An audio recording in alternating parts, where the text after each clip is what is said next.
আসসালামু আলাইকুম, সবাইকে স্বাগত জানাচ্ছি বিডি ভিউজের সাপ্তাহিক আয়োজন অ্যারাউন্ড দ্য ওয়ার্ল্ডে। আপনাদের সঙ্গে আছি আমি সুরভিতিবা। সপ্তাহের গুরুত্বপূর্ণ কিছু খবরের বিশ্লেষণ থাকছে আমাদের নতুন আয়োজনে। প্রতিবেদনগুলো তৈরি করেছেন ফারজানা তানিয়া। ইসরায়েলের বিপর্যস্ত অবস্থা সম্পর্কে ধারণা পাওয়ার জন্য বেশি খবর ঘাঁটাঘাঁটির প্রয়োজন নেই।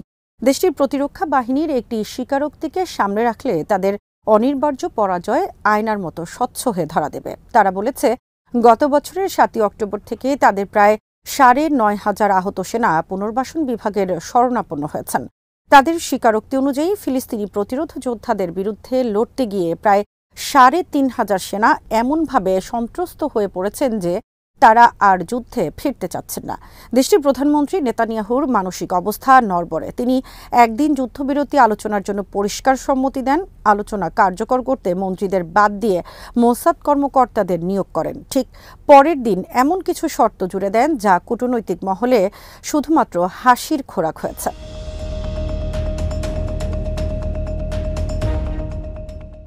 নেতানিয়াহু এখন মোটেই সুস্থির নন। যুদ্ধবিরতির জন্য বৈশ্বিক এবং অভ্যন্তরীণ চাপ, একই সঙ্গে ফিলিস্তিন যোদ্ধাদের ভয়াবহ হামলা সামলাতে গিয়ে খেই হারিয়ে ফেলেছেন তিনি। মাঠের সেনারা যুদ্ধ চাচ্ছেন না, দেশের রাজনীতিকরা যুদ্ধ চাচ্ছেন না। সাবেক সেনা কর্মকর্তারাও বলছেন, এই যুদ্ধে ইসরায়েল হারতে বসেছে। গাজা থেকে সেনাদের ফিরে আসা দরকার।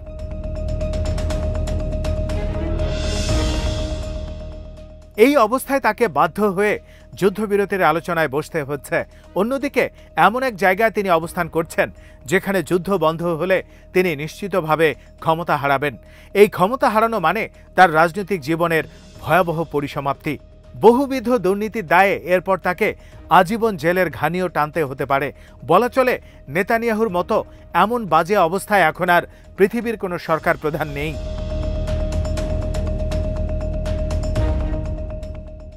ঠিক এই অবস্থায় ইসরায়েলের প্রতিরক্ষা বাহিনী বলেছে, গত ৯ মাসে তাদের ৯,২৫০ জন আহত সেনা পুনর্বাসন বিভাগের শরণাপন্ন হয়েছেন, যাদের অধিকাংশই রিজার্ভিস্ট।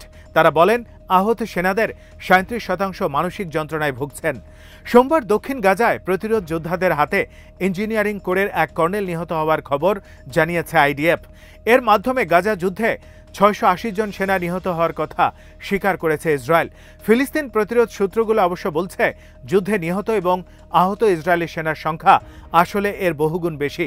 সেনাদের মনোবল অটুট রাখার চেষ্টায় এবং গণ অসন্তোষ এড়াতে নিহত সেনার সংখ্যা গোপন করছে ইসরায়েল। অনুমতি ছাড়া এই সংখ্যা প্রকাশে সরকারি বিধিনিষেধ থাকায় মিডিয়াও নিহতদের সঠিক সংখ্যা প্রকাশ করতে পারছে না। অনেক স্বাধীন গণমাধ্যম বলছে, গাজা যুদ্ধে নিহত ইসরায়েলি সেনা সংখ্যা ২,০০০-এর বেশি, আহতের সংখ্যা ২০,০০০ ছাড়িয়ে গেছে।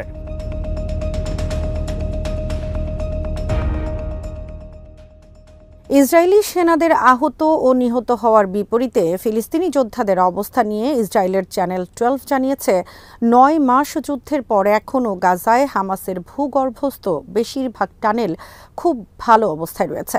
ইসরায়েলি বাহিনীর এক লিখিত রিপোর্টের বরাতে চ্যানেলটি বলেছে, হামাস এখনও সীমান্তবর্তী এলাকাগুলোতে, এমনকি সীমান্ত অতিক্রম করে ইসরায়েলের ভেতরে হামলা চালানোর সক্ষমতা রাখে।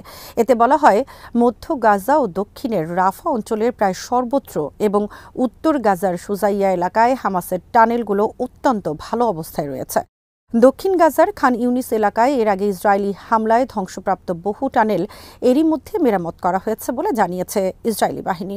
খান ইউনিসে কংক্রিট উৎপাদনের জন্য হামাসের প্রয়োজনীয় কারখানা রয়েছে বলেও রিপোর্টে উল্লেখ করা হয়।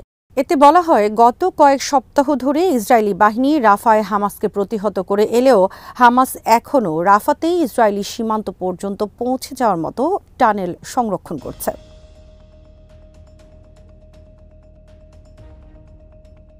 ইসরায়েল এখন পর্যন্ত শুধুমাত্র গাজা মিশর সীমান্তের কয়েকটি টানেল ধ্বংস করতে পেরেছে। এছাড়া গাজা সিটির টানেলগুলোর মান মধ্যম থেকে ভালো এবং এসব টানেল ব্যবহার করে এখনও হামাসের পক্ষে ইসরায়েল সীমান্তে পৌঁছে যাওয়া সম্ভব।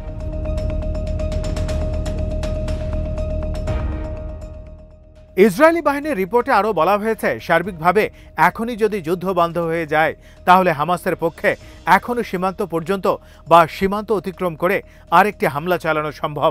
ইসরায়েলি সিনিয়র প্রতিরক্ষা কর্মকর্তাদের ধারণা, গাজায় হামাসের 350 থেকে 450 মাইল দীর্ঘ টানেল রয়েছে।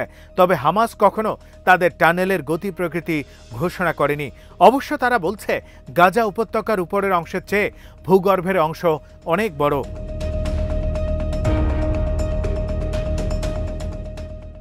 নিজেদের অবস্থান জানান দিতে বেশ কিছুদিন বিরতির পর এই সপ্তাহে ভিডিও বার্তা দিয়েছেন হামাসের আল কাসাম ব্রিগেডসের মুখপাত্র আবু উবায়দা। তিনি বলেছেন, গাজা আগ্রাসনের 9 মাস পেরিয়ে যাওয়ার পর এখনও ইসরায়েলি সেনারা উপত্যকার যেখানে আগ্রাসন চালাচ্ছেন সেখানেই বেদনাদায়ক জবাব পাচ্ছেন।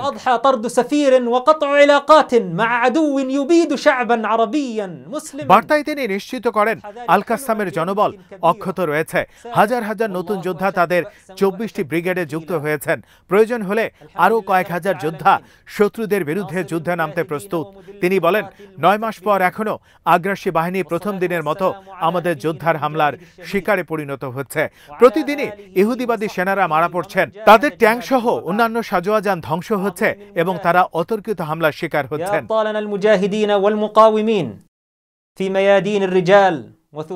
এই সপ্তাহে উঁচুমানের বেশ কিছু অভিযান চালিয়েছে ফিলিস্তিনি যোদ্ধারা। তারা ইসরায়েলি সেনাদের অবস্থান নেয়া বাড়ি ধরে ধরে হামলা চালিয়েছেন। বাড়িগুলোতে রক্তের স্রোত বইয়ে দিয়েছেন। এতে বহু সেনার প্রাণ গেছে। অনেক জায়গায় পলায়নপর সেনাদের উপর বোমার বিস্ফোরণ ঘটিয়ে তাদের নির্মূল করেছেন। এই সপ্তাহে যুদ্ধ কেন্দ্রীভূত ছিল গাজা সিটির তাল আল হাওয়ায়।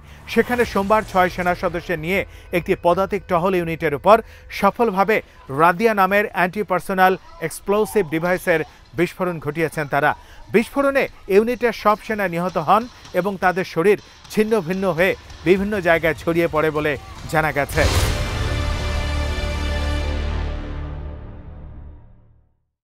সপ্তাহের প্রতিদিনই মার্কাভা ট্যাঙ্ক সহ 6, 7 কিংবা 8টি করে ইসরায়েলি যুদ্ধযান ধ্বংস হয়েছে, কখনো মাইন বিস্ফোরণে, কখনো অত্যাধুনিক বোমার আঘাতে।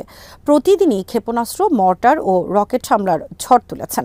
গাজার পাশে ইসরায়েলি বসতিগুলোতে তারা প্রতিদিন ঝাঁকে ঝাঁকে রকেট পাঠিয়েছেন। সেখানে ক্ষণে ক্ষণে সাইরেন বেজেছে। যথারীতি কিছু অস্ত্রের নাম গোপন রেখে যথাযথ অস্ত্র বলে উল্লেখ করেছেন ফিলিস্তিনি যোদ্ধারা, যেগুলো বাইরে থেকে আসা অত্যাধুনিক অস্ত্র বলেই ধারণা করা হচ্ছে।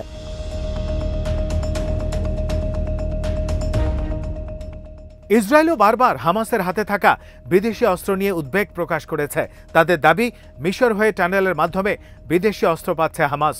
এ কারণেই 9 মাসের যুদ্ধের পরও তারা অস্ত্র সংকটে পড়েনি। অনেক মিডিয়া বলেছে, বিদেশ থেকে অস্ত্র আসার পাশাপাশি নিজস্ব প্রযুক্তিতেও অস্ত্র তৈরি অব্যাহত রেখেছে ফিলিস্তিনি যোদ্ধারা। এমন একটি অর্জনের কথা জানিয়েছে আল মুজাহিদিন ব্রিগেডস। যুদ্ধের মধ্যে হাসিব 111 মিসাইল ব্যবহারের খবর দিয়ে তারা জানিয়েছেন, গাজা যুদ্ধ চলাকালীন এই মিসাইল উদ্ভাবন করেন তারা। এক ভিডিও ক্লিপে ইসরায়েলি সেনাদের উদ্দেশ্যে তারা বলেছেন, তোমাদের মৃত্যুর আগাম বার্তা হিসেবে এই হাসিব ক্ষেপণাস্ত্র উদ্ভাবন করা হয়েছে। স্থানীয় মিডিয়া বলেছে, 9 মাসের যুদ্ধে এটি ছিল প্রতিরোধ যোদ্ধাদের সবচেয়ে বড় অর্জন।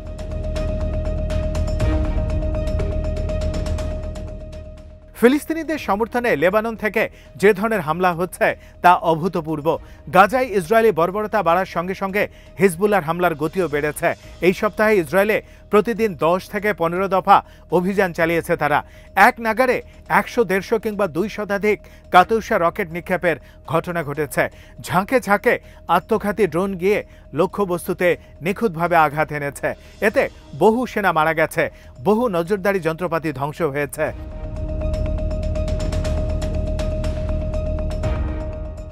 বহু ঘাঁটির অংশ বিশেষ ধসে পড়েছে।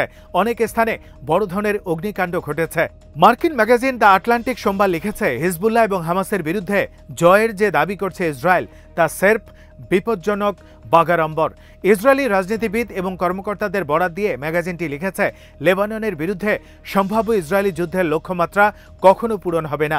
এতে উল্লেখ করা হয়, একটি গতানুগতিক সেনাবাহিনীর চেয়ে অনেক ভালো দক্ষতা রয়েছে হিজবুল্লাহর। ইসরায়েলকে পরাস্ত করার সব কৌশল তাদের জানা।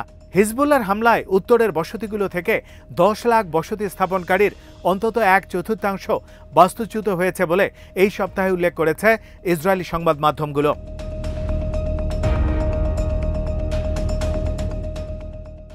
ইয়েমেনের হুথি আনসারুল্লাহ সমর্থিত সশস্ত্র বাহিনীর বীরত্বপূর্ণ হামলা মধ্যপ্রাচ্যের প্রতিরোধ যুদ্ধে নতুন গতি এনেছে। প্রায় প্রতিদিনই ক্রুজ ক্ষেপণাস্ত্র ও অত্যাধুনিক ড্রোন ব্যবহার করে ইসরায়েল, যুক্তরাষ্ট্র ও যুক্তরাজ্যের জাহাজগুলোতে আঘাত এনেছেন তারা। দেশ তিনটিকে শয়তানের ত্রিভুজ উল্লেখ করে তাদের পরাজয় নিশ্চিত না হওয়া পর্যন্ত যোদ্ধারা ঘরে ফিরবেন না বলে জানান হুথিরা। এই সপ্তাহে তারা মার্কিন, ব্রিটিশ ও ইসরায়েলি বাহিনীর বিরুদ্ধে আক্রমণাত্মক ও প্রতিরক্ষামূলক অভিযানের অনুকরণে বড় আকারের সামরিক মহড়াও চালান।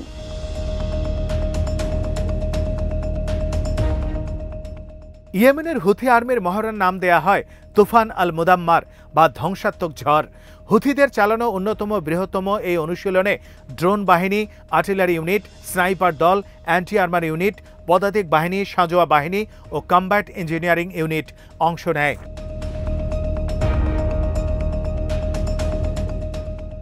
এদিকে সপ্তাহের প্রতিদিনই ইসরায়েলের বিভিন্ন গুরুত্বপূর্ণ স্থানে ক্ষেপণাস্ত্র ও ড্রোন হামলা চালিয়েছে ইসলামিক রেজিস্ট্যান্স ইন ইরাক। ইয়েমেনের হুথি যোদ্ধাদের সঙ্গে যৌথভাবে হামলা পরিচালনা করায় এই সপ্তাহে তাদের হামলার কার্যকারিতা বেড়েছে। তারা আঘাত হানেন এইলাত, হাইফা সহ বিভিন্ন গুরুত্বপূর্ণ স্থানে।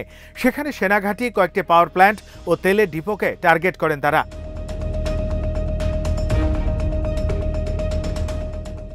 প্রতিরোধ যোদ্ধাদের আক্রমণ যখন তুঙ্গে, তখন ইসরায়েলের অর্থনৈতিক বিপর্যয়ের খবর দিয়েছে দেশটির হিব্রু ভাষার দৈনিক ইয়েদিয়ত আহরোনাত। অর্থ মন্ত্রণালয়ের বরাতে তারা জানিয়েছে, গত এক বছরে ইসরায়েলের বাজেট ঘাটতি ৩৯.৫ বিলিয়ন ডলারে দাঁড়িয়েছে। বিগত ২ দশকে এই প্রথম এত বড় বাজেট ঘাটতির সম্মুখীন হল তেল আবিব। গাজায় ইসরায়েলের প্রচণ্ড ব্যয়বহুল যুদ্ধ চালিয়ে যাওয়ার কারণে এই পরিস্থিতি তৈরি হয়েছে এবং যুদ্ধ চলতে থাকলে এই ঘাটতি আরও বাড়বে বলে উল্লেখ করেছে দৈনিকটি। এদিকে দেশটির সাবেক প্রতিরক্ষা মন্ত্রী এবং বর্তমান নেসেট সদস্য এভিগডর লিবারম্যান বলেছেন, ইসরায়েলের আত্মরক্ষার শক্তি উল্লেখযোগ্য মাত্রায় হ্রাস পেয়েছে। তিনি গাজা যুদ্ধে নেতানিয়াহু সরকারের নীতির কড়া সমালোচনা করে বলেন, সেনাবাহিনী তার সব শক্তি প্রয়োগ করে নিজের আত্মরক্ষা করার শক্তিকে শূন্যের কোঠায় নিয়ে গেছে।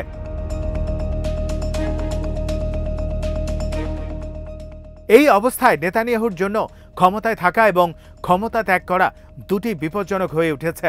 যুদ্ধবিরতি আলোচনায় সম্মতি দেওয়ার পরের দিন তিনি 4টি দাবি উত্থাপন করে বলেছেন, যে কোনো সম্ভাব্য চুক্তিতে অবশ্যই যুদ্ধের সব লক্ষ্য অর্জিত না হওয়া পর্যন্ত গাজায় আবারও যুদ্ধ করার সুযোগ থাকতে হবে। যুদ্ধবিরতি নিয়ে মধ্যস্থতাকারীদের ঘনিষ্ঠ আলোচনার মধ্যে নেতানিয়াহুর এই দাবির পর যুদ্ধ বন্ধের সম্ভাবনা আবারও ক্ষীণ হয়ে পড়েছে। হামাসকে যুদ্ধবিরতিতে রাজি করাতে যেখানে পশ্চিমাদের বহু কাঠখড় পোড়াতে হয়েছে, সেখানে নেতানিয়াহুর এই দাবিকে হাস্যকর বলেছেন অনেকে।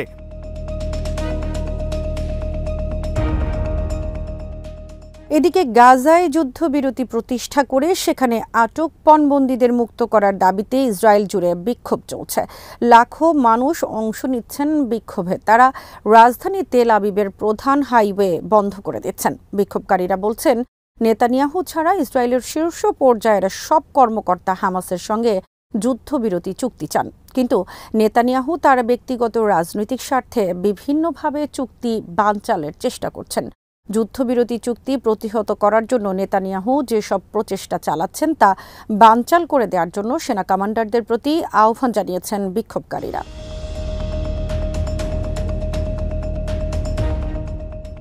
যুদ্ধের এই ডামাডোলের মধ্যে ইরানের ক্ষমতার পালাবদল হয়েছে। অনেকে মনে করেছিলেন সংস্কারপন্থী কিংবা মধ্যপন্থী হিসেবে পরিচিত মাসুদ পেজেশকিয়ান হয়তো নিহত প্রেসিডেন্ট সাইয়েদ ইব্রাহিম রাইসির মতো প্রতিরোধ আন্দোলনের প্রতি একনিষ্ঠ হবেন না, কিন্তু রোববার তিনি প্রতিরোধ যুদ্ধের প্রতি তার দৃঢ় সমর্থনের কথা জানিয়েছেন। একই সঙ্গে গাজায় ইসরায়েলি হামলার তীব্র নিন্দা জানান তিনি।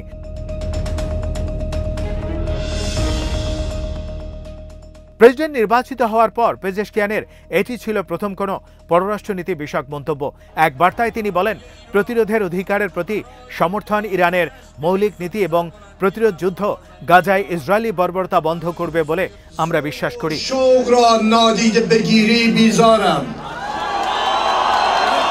ইসরায়েলের দুর্বিষহ অবস্থার বিপরীতে অটুট এবং গতিশীল অবস্থায় রয়েছেন মধ্যপ্রাচ্যের প্রতিরোধ যোদ্ধারা। তাদের সম্মিলিত অভিযানের মুখে দখলদারদের অবস্থা এক কথায় নাজুক। নেতানিয়াহু সরকারের নৈতিক, রাজনৈতিক, কূটনৈতিক, অর্থনৈতিক, সামাজিক কোনো অবস্থানেই ভালো নেই। এখন শুধু সময়ের অপেক্ষা। ক্ষমতা লিপ্সু এবং ভয়াবহ বিপর্যয়ের মুখোমুখি অবস্থান করা নেতানিয়াহুকে পরাজয় বরণ করতেই হবে।